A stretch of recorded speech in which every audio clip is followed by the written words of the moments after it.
Imagine someone hands you an ordinary bicycle and asks one question. How does it stay balanced? You've ridden one for years. You know how bicycles work, or at least it feels that way. Then they hand you a blank sheet of paper. Explain it, not how to ride it, how it actually works. Why does turning help keep it upright? Why doesn't it simply fall over? And suddenly, the certainty gets quieter.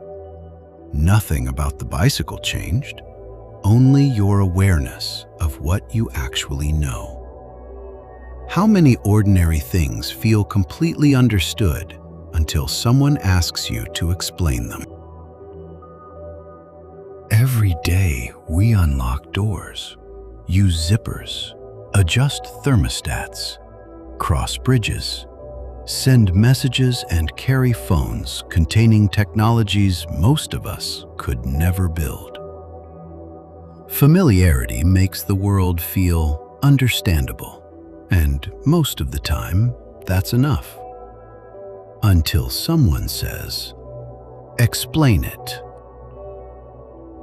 Try a zipper. You know what it does. But how do those teeth lock together? And why don't they pull apart? Or a thermostat. How does it sense temperature? What exactly triggers the heat? What happens between the number on the wall and warm air entering the room? Before the explanation, confidence is easy. During the explanation, gaps appear. Psychologists found this pattern repeatedly. People often rate their understanding highly, then lower that rating after attempting a detailed explanation. The object didn't become more complicated. The person simply discovered the boundary between familiarity and understanding. Psychologists call this the illusion of explanatory depth, the tendency to believe we understand something in greater detail than we actually do. The illusion makes sense because modern life lets us borrow understanding from the world around us. You don't need to know how an engine works to drive. You don't need to understand a power grid to switch on a lamp. You don't need to understand wireless protocols to send a photograph across the planet.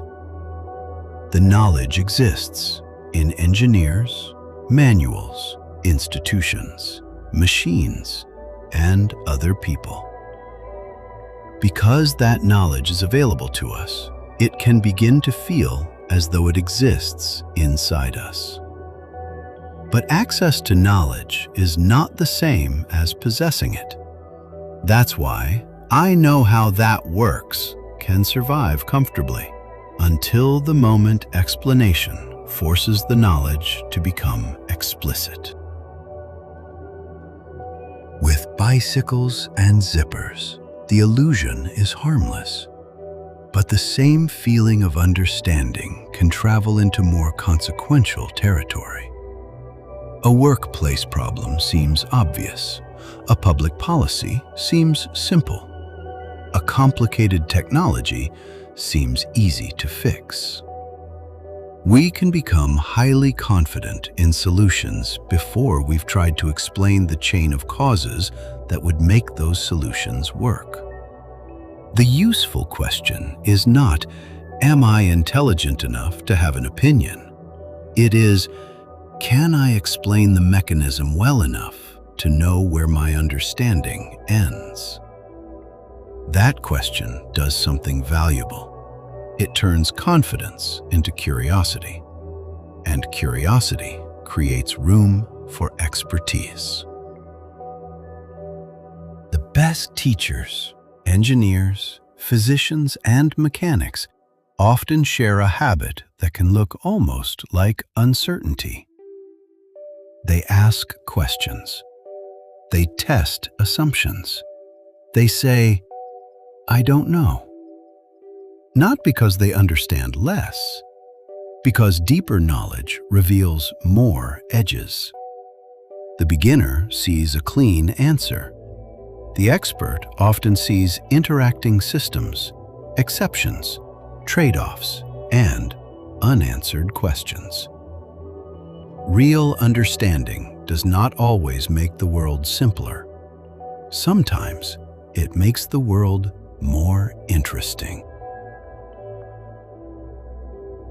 Look around you, the chair beneath you, the bridge you cross, the electricity in the wall, the phone in your hand. Each contains generations of accumulated knowledge.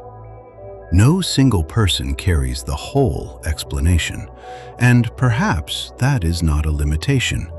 It is one of our greatest strengths. Human knowledge has always been distributed between people.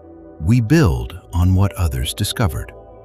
We specialize, we ask, we teach, we correct one another. The danger is not needing other people's knowledge. The danger is forgetting that we do. Soon, someone will ask you another simple question about something you've used your entire life. Your first feeling may be certainty. Before answering, pause. Try to explain it. And when you find the gap, don't treat it as failure. Treat it as a doorway. Because the moment I know becomes, how does that actually work? Learning begins again. Perhaps wisdom doesn't begin when we finally know enough. Perhaps it begins when we become curious about what we don't yet understand.